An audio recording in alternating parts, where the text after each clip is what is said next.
అందరికీ వందనాలు. మనం చదువుకున్న భాగంలో మరియా, మార్తా, లాజరు అనే ముగ్గురు వ్యక్తులు ఉన్నట్టుగా ఒక కుటుంబంలో మనకు కనపడుతుంది. మిగిలిన వారు లేరని నేను చెప్పడం లేదు. గ్రంథంలో ఆ ముగ్గురు గురించి వ్రాయబడింది. కుటుంబం అంటే ఇంకా చాలా మంది ఉంటారు. పిల్లలు ఉండొచ్చు, వాళ్ళ తల్లిదండ్రులు ఉండొచ్చు. కానీ గ్రంథంలో మాత్రం ఆ ముగ్గురు గురించి వ్రాయబడింది. అందుచేత మనం చదువుకున్న భాగంలో ఆ ముగ్గురినే జ్ఞాపకం చేద్దాం. ఆ కుటుంబంలో ఏం జరిగిందో మీకందరికీ తెలుసు. ఏం జరిగిందంటే గతంలో లాజరు వ్యాధితో ఉన్నాడు. లాజరుకి వ్యాధి సంభవించింది. వ్యాధి కలిగినప్పుడు యేసు ప్రభువారు వేరొక చోట ఉన్నారు. యేసు ప్రభువారు వేరొక చోట ఉంటే ఆ లాజరు సోదరీలు ఏం చేశారంటే, అయ్యా మా సోదరుడికి ఆరోగ్యం బాలేదు, మీరు రండి, వచ్చి ప్రార్థన చేయండి, మా సోదరుడు బాగుపడతాడు అన్నట్టుగా వారు కబురు పంపించారు. యేసు ప్రభువారు ఆ కబురు అందుకొని వెంటనే రాలేదు. 3 రోజులు ఆలస్యం చేశారు. ఈలోగా వ్యాధి ఎక్కువైంది. చనిపోయాడు లాజరు గారు. చనిపోతే అప్పుడు వారు పాతిపెట్టారు. అయిపోయిన తర్వాత యేసు ప్రభువారు దూరంలో ఉండి లాజరు దగ్గరికి వెళ్దాం రండి అని చెప్పి వచ్చారు. వారు యేసు ప్రభువారు వచ్చిన సంగతి తెలుసుకున్నారు. సమాధి దగ్గరికి వెళ్ళారు. యేసు ప్రభు సమాధి నుంచి లాజరుని లేపడం మనందరికీ తెలిసిన కథే ఇది. జరిగిపోయింది. అయితే అప్పుడు వారు ఎలా ఉండుంటారు ఆ కుటుంబంలో? యేసు ప్రభువారు వచ్చి లాజర్‌ని తిరిగి బ్రతికిస్తాడని వాళ్ళు ఎదురు చూసుంటారా? చూడలేదు. సరిగదా సమాధి దగ్గరికి వెళ్దాం, ఆ రాయి దొర్లించండి అంటే, అయ్యా వద్దు వద్దు, ఇప్పటికే 4 రోజులైంది, వాసన వస్తుందని కూడా వారు, అంటే సమాధి మీద ఉన్న రాయి దొర్లించడానికి వారు ఇష్టపడలేదు. కానీ యేసు ప్రభువారు సమాధి నుంచి రాయి తొలగించమన్నారు. లాజరు బయటకు రమ్మన్నారు. యేసు ప్రభువారు చెప్పినట్టుగా లాజరు బయటకు వచ్చాడు. అప్పటిదాకా వాళ్ళు బాధలో ఉన్నారు. చాలా చాలా విచారంలో ఉన్నారు. ఇంటి దగ్గర బహుశా వండుకున్నారో లేదో కూడా నాకు తెలియదు. పరిస్థితులు విపరీతంగా ఉన్నాయి కదా. యేసు ప్రభువారు వచ్చినప్పుడు ఈ సంతోషంలో అక్కడ చేర్చుకున్నారు. సమాధి నుంచి బయటకు వచ్చిన తర్వాత మరలా ఇంటికి వెళ్ళారు. అక్కడేమి విందు ఏర్పాటు చేసినట్టుగా కనబడలేదు. గుర్తుపెట్టుకోండి, విందు కనబడలేదు మనకి. ఏం జరిగిందో నాకు తెలియదు, గ్రంథం చెప్పలేదు. యేసు ప్రభువారు తన దారిని తను వెళ్ళారు. వీరు వారి పనుల్లో వాళ్ళు ఉన్నారు. పస్కా పండుగ వచ్చింది. పండుగ 6 రోజుల ముందు యేసు ప్రభువారు నేను వస్తున్నానని కబురు పంపారు. లేకపోతే వీరే, అయ్యా మీరెటు పండుగకు వస్తారు కదా, కొంచెం ముందుగా రమ్మని వీరు కబురు పంపించారో, లేకపోతే నేను వస్తానని ఆయన కబురు పంపించాడో నాకు గ్రంథంలో వ్రాయలేదు. కానీ మొత్తం మీద 6 రోజుల ముందుగా ఇంటికి వచ్చారు. మరలా వినండి, చనిపోయినప్పుడు అనుకోకుండా ఆయన బ్రతికించడం జరిగింది. అనుకోకుండా ఎవరి దారిని వారు వెళ్ళిపోయారు.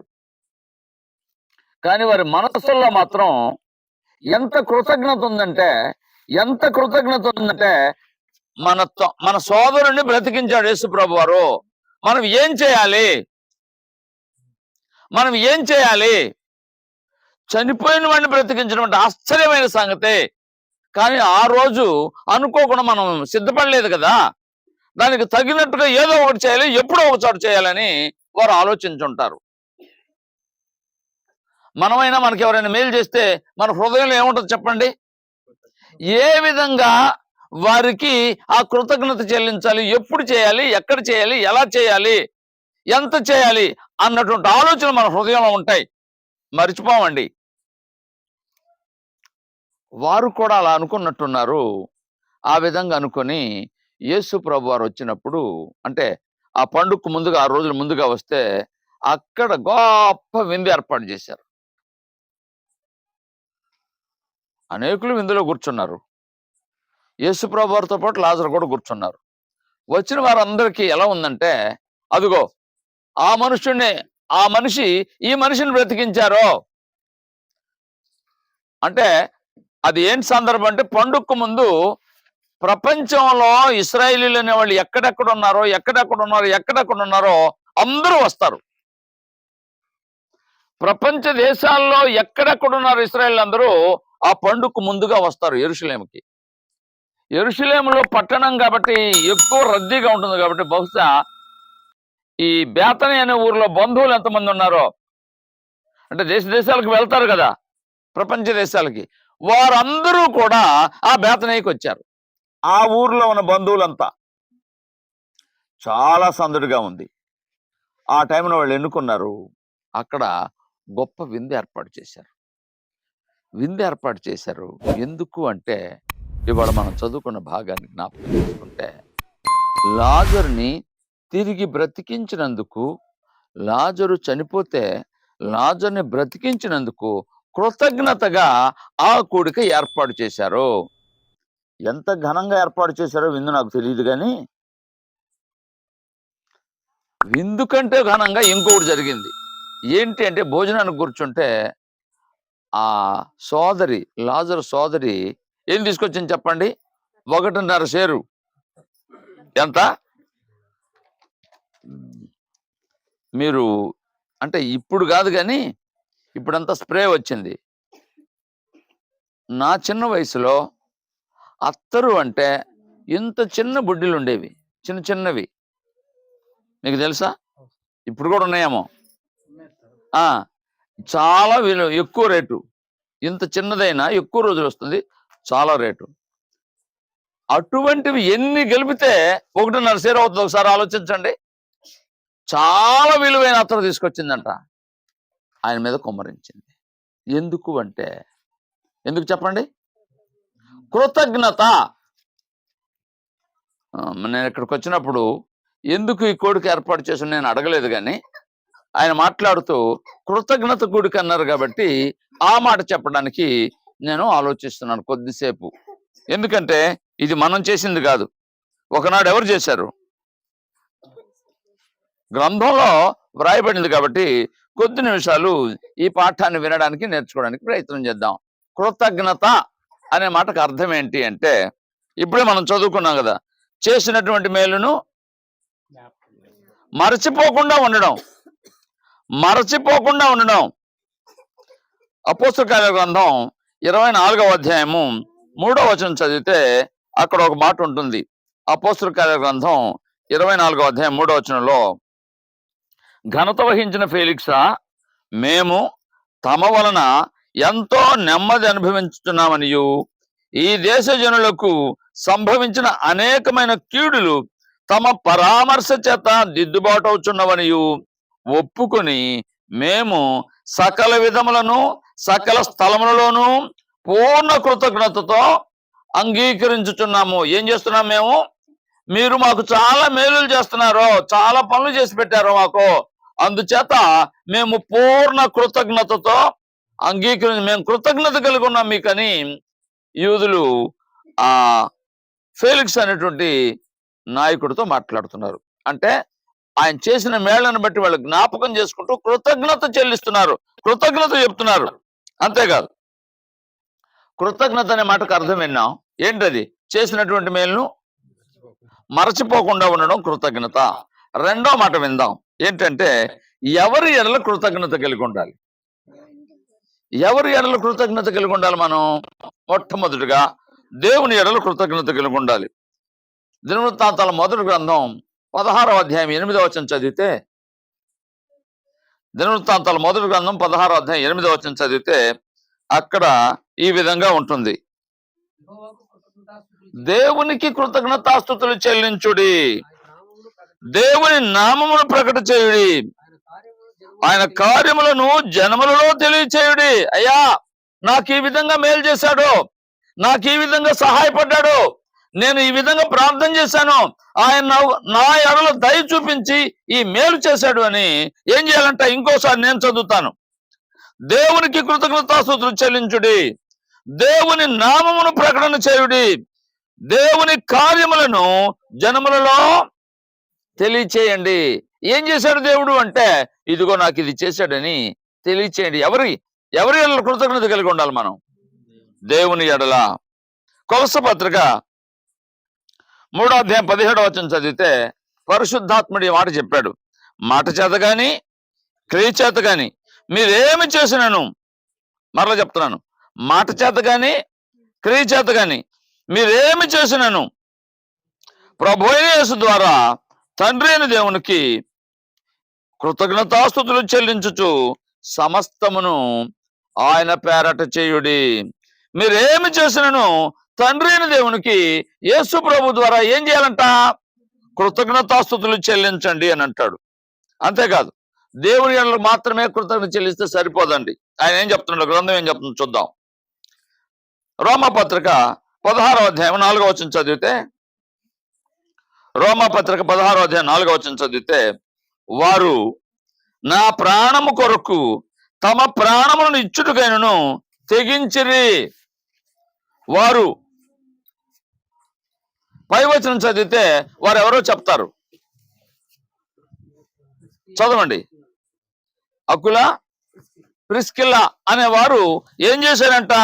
వారు నా ప్రాణము కొరకు తమ ప్రాణములు ఇచ్చుటకైనను తెగించిరి. అయ్యా, మేము చనిపోయినా పర్వాలేదు, మీరు బ్రతకాలి, మీరు బ్రతుకుంటే సువార్త అనేక మందికి అందిస్తారు, ఒకవేళ అవసరమైతే మీకు బదులుగా మేము చనిపోతాం, మీరు బ్రతకాలి అన్నట్టుగా వారు ప్రాణం ఇవ్వడానికి ఇష్టపడ్డారట.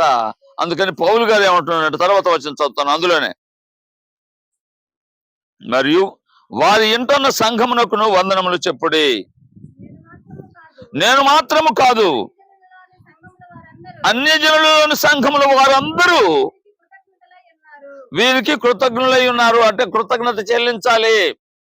ఎవరికి? దేవుని వాక్యం బోధించబడటానికి, దేవుని పనికి సహకారులుగా ఉన్న వారికి, వారి ఎడల కూడా మనం ఏం చేయాలంట?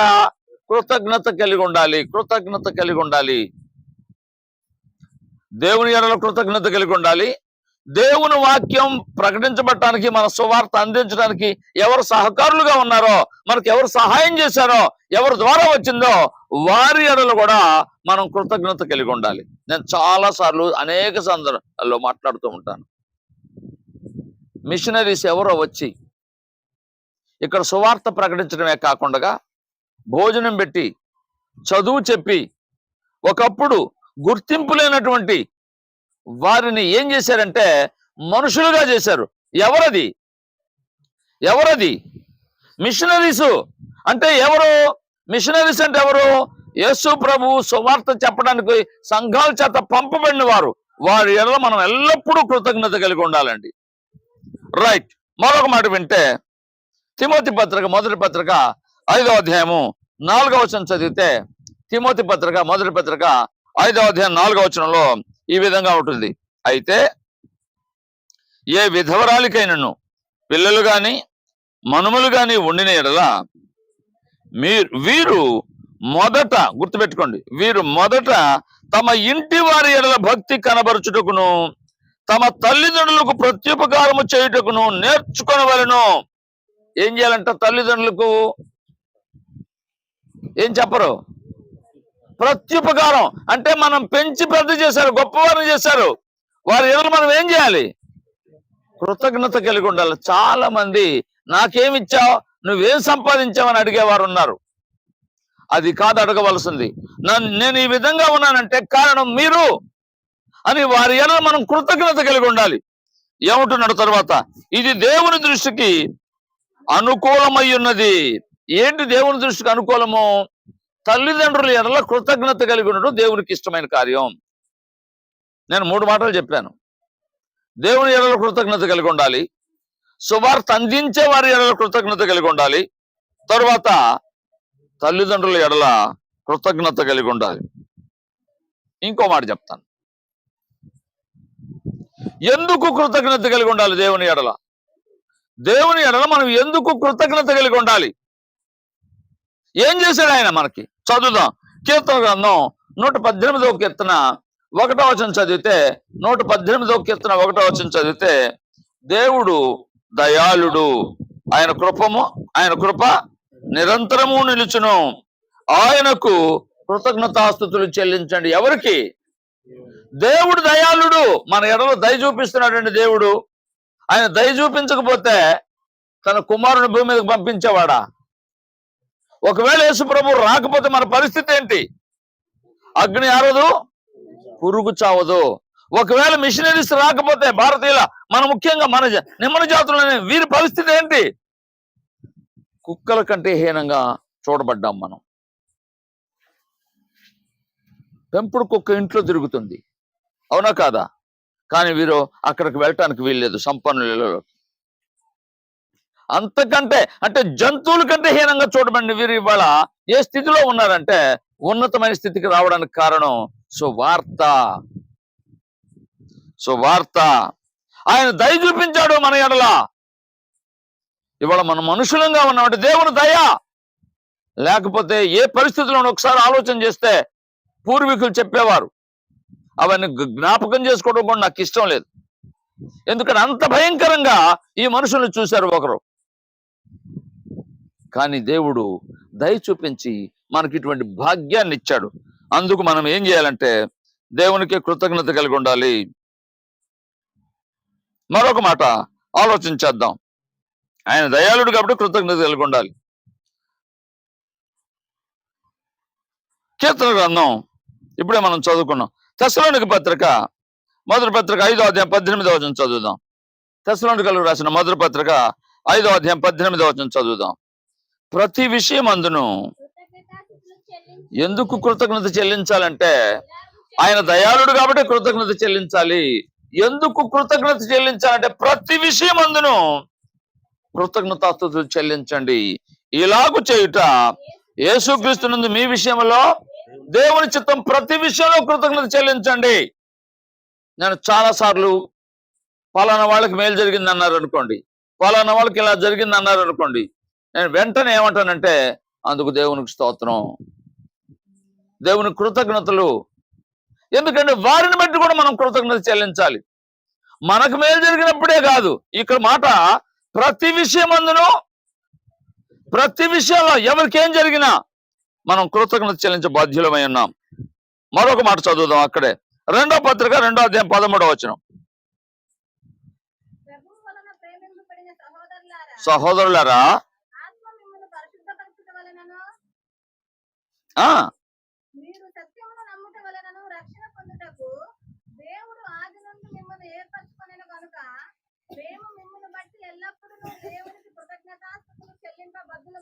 పౌలు గారు మాట్లాడుతూ అంటున్నాడు, మేము మిమ్మును బట్టి ఎల్లప్పుడూ కృతజ్ఞతాస్తుతులు చెల్లించుచున్నాం. ఎందుకు మిమ్మును బట్టి కృతజ్ఞత చెల్లించుచున్నాం అంటే అక్కడ పాయింట్ మాట్లాడాడు. ఏంటంటే దేవుడు మిమ్మును ఏర్పరచుకున్నాడు కాబట్టి. అయ్యా, మనం ఎందుకు కృతజ్ఞత చెల్లించాలంటే దేవుడు ఏం చేశాడు? మనల్ని ఏర్పాటు చేసుకున్నాడు. నిన్ను నన్ను అందరిని ఏర్పాటు చేసుకున్నారు. వారిని బట్టి కూడా మనం కృతజ్ఞత చెల్లించాలని మరలా చెప్తున్నాను ఈ మాట. నన్ను బట్టే కాదు, నాకు మేలు జరిగినప్పుడే కాదు కృతజ్ఞత చెల్లించేది, వారిని బట్టి కూడా. ఎందుకంటే దేవుడు వారిని ఏర్పాటు చేసుకున్నాడు. అందుచేత వారిని బట్టి కృతజ్ఞత చెల్లించాలి. మీరు ఎప్పుడైనా ఇతరుల గురించి కృతజ్ఞత చెల్లించారా? ఇతరుల గురించి కృతజ్ఞత చెల్లించారా? ఇతరులను బట్టి దేవుడు వారిని ఏర్పాటు చేసుకున్నారు కాబట్టి వారిని బట్టి కూడా మనం కృతజ్ఞత చెల్లించబద్ధులమై ఉన్నాము. మరొక మాట విందాం. లూకాసు వార్త 17వ అధ్యాయము 16వ వచనం చదివితే, లూకాసు వార్త 17వ అధ్యాయం 16వ వచనం చదివితే, గొప్ప శబ్దంతో దేవుని మహిమపరచు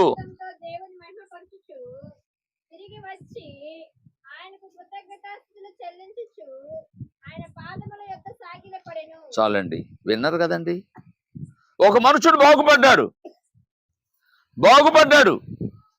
బాగుపడిన వాడు నాకు బాగోయింది సంతోషం అని చెప్పి ఇంటికి వెళ్ళలేదు, వెనక్కి తిరిగి వచ్చాడు. వెనక్కి తిరిగి వచ్చి ఏమంటున్నాడంటే గొప్ప శబ్దంతో, అయ్యా నేను ఈ స్థితిలో ఉన్నాను, ఆ స్థితిని విడిచిపెట్టి ఈ స్థితికి నేను వచ్చానంటే మీరు దయ చూపించారు, నన్ను బాగు చేశారు, అందుకు మీకు కృతజ్ఞతలు అని బాగుపడిన దాన్ని బట్టి కృతజ్ఞత చెల్లిస్తున్నాను. మరొక మాట విందాం. యోహాను సువార్త 12వ అధ్యాయం 1వ వచనం ఇందాక చదువుకున్నాం కదా. ఎందుకు కృతజ్ఞత చెల్లించాలంటే, చదువమ్మా.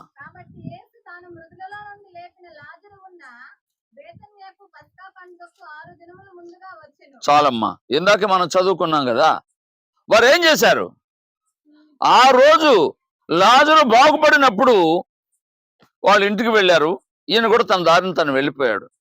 మనసులో పెట్టుకున్నారు ఏం చేయాలంటే, తగిన సమయం వచ్చినప్పుడు మనం ఏం చేద్దాం?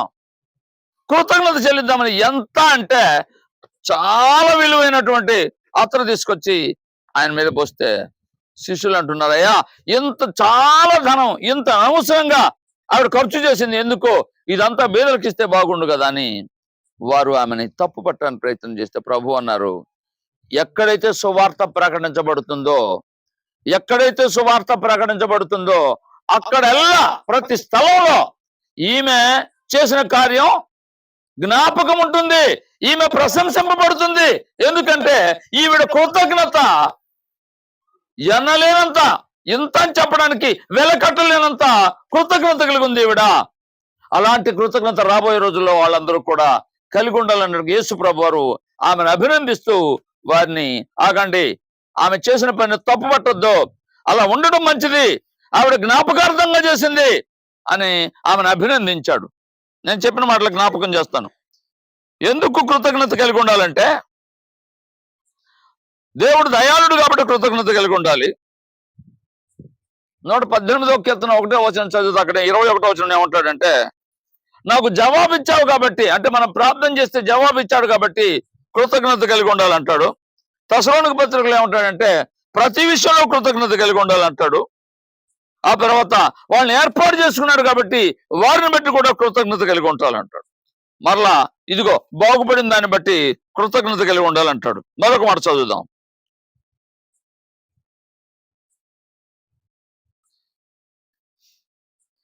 కృతజ్ఞత ఎలా చెల్లించాలి? మీరు గ్రంథాన్ని చదివితే మొట్టమొదటిగా హేబెలు కృతజ్ఞత కలిగి ఉన్నాడు. అవునా? ఏం చేశాడు? విశ్వాసమును బట్టి శ్రేష్టమైన బలిచ్చాడు, శ్రేష్టమైన దాన్ని ఇచ్చాడు. అది కృతజ్ఞత అంటే. ఏదో తంతు ముగించడం కాదు. నోవహు కృతజ్ఞత కలిగి ఉన్నాడు. జలప్రలయం అయిపోయిన తర్వాత ఏం చేశాడు? కృతజ్ఞత బలిచ్చాడు. అబ్రహాము కృతజ్ఞత అంటే ఏం చేశాడు? అసలు అర్పణ లేకుండా కృతజ్ఞత లేదు. మీరు గ్రంథాన్ని చదివితే. యోబు ప్రతిరోజు, ఒకసారి ఆలోచించండి, ప్రతిరోజు ఉదయాన్నే ఏం చేస్తున్నాడు? ఎంత విలువ తెలుసా అది? ప్రతిరోజు బలి ఇవ్వడం అంటే, ఆయన ధనవంతుడు కాబట్టి ఇచ్చాడు అనుకుంటారేమో. అసలు ఇచ్చే మనసు ఉండొద్దు. కృతజ్ఞత. మీరు గ్రంథాన్ని చదివితే ప్రతి స్థలంలో కృతజ్ఞత అంటే ఎలా ఉంటుందంటే, యాకోబు ఉన్నాడు, అబ్రహాం ఉన్నాడు. మీరు పితరుల కాలంలో కానీ ధర్మశాస్త్ర కాలం చదివితే వారు ఎలా కృతజ్ఞత కలిగి ఉన్నారంటే మీకు అర్థం కావడానికి చెప్తాను. అబ్రహాము జయించి తిరిగి వస్తున్నాడు. ఎవరో యాజకుడు ఎదురొచ్చాడు. ఎంత ఇచ్చాడు? నేను సంపాదించింది అతనికి ఎందుకు ఇవ్వాలి? నేను సంపాదించింది అతనికి ఎందుకు ఇవ్వాలి అనలేదు. 10వ వంతు ఇచ్చాడు. యాకోబు మార్గంలో వెళ్తాడు. తిరిగి వస్తాను, అయ్యా నేను సంపాదించే దానిలో 10వ భాగం ఇస్తానని మొక్కుకున్నాడు. ఆయన వెళితే పట్టిందల్లా బంగారం, పాదం పెట్టిన చోటల్లా బంగారం.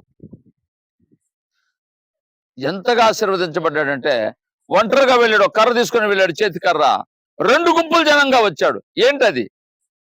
కృతజ్ఞత భావం కలిగి ఉన్నాడు కాబట్టి దేవుడు అతన్ని ఆశీర్వదించాడు.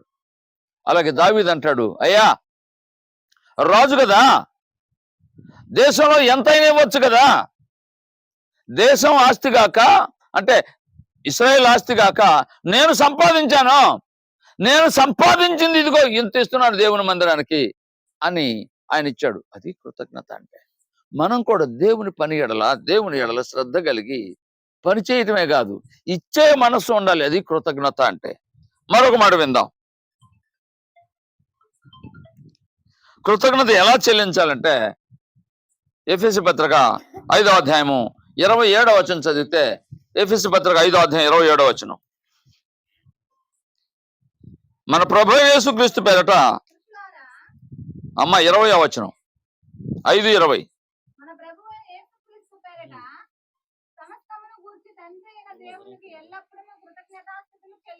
ఎప్పుడంట?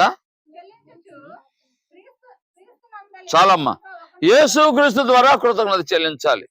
అసలు యేసు ప్రభు లేకుండా మనం ఏం చేయకూడదు. ఎప్పుడెప్పుడు చెల్లించాలి? చదువుదాం ఆ మాట. ఎప్పుడెప్పుడు చెల్లించాలి?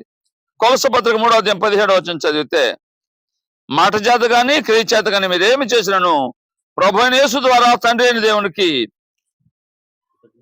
కృతజ్ఞతాస్తుతులు చెల్లించి సమస్తమును ఆయన పేరట చేయండి. మీరేమి చేసిన తండ్రి అయిన దేవునికి కృతజ్ఞత చెల్లించు సమస్తమును ఆయన పేరట చేయండి. తర్వాత ఎఫెసీ పత్రిక 1వ అధ్యాయం 16వ వచనం చదివితే,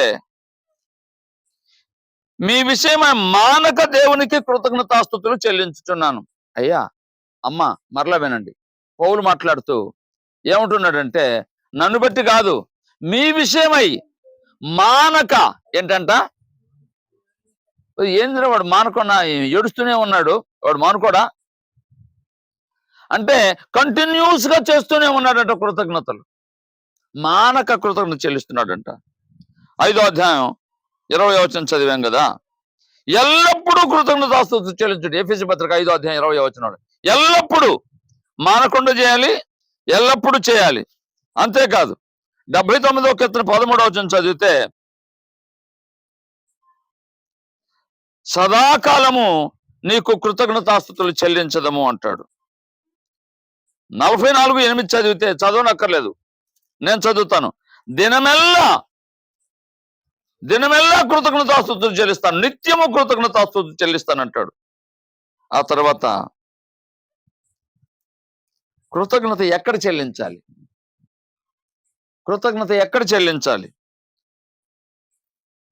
మనందరికి తెలిసిన వచనం హెబ్రీ పత్రిక 2వ అధ్యాయము 12వ వచనంలో, నీ నామమును నా సహోదరులకు ప్రచురపరుతును సమాజము మధ్య, అంటే సంఘంలో నేను కృతజ్ఞతాస్తుతులు చెల్లిస్తాను అంటాడు. తర్వాత కృతజ్ఞత చెల్లించకపోతే నష్టం ఉందా? కృతజ్ఞత చెల్లించకపోతే నష్టం ఏమైనా ఉందా?